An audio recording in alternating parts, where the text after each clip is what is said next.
چی سحر چی نصفی روزی همه دم توی بیادم،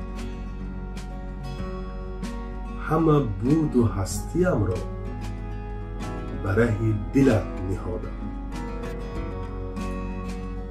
دلی من خزینه غم که پر از محبت توست،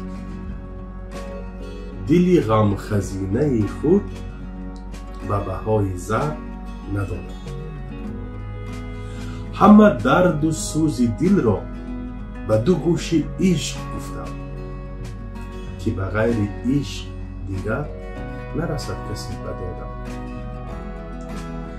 زیبرای شادی تو همه غصه را خریدم، زیبرای خنده هایت همه گریه را سپردم.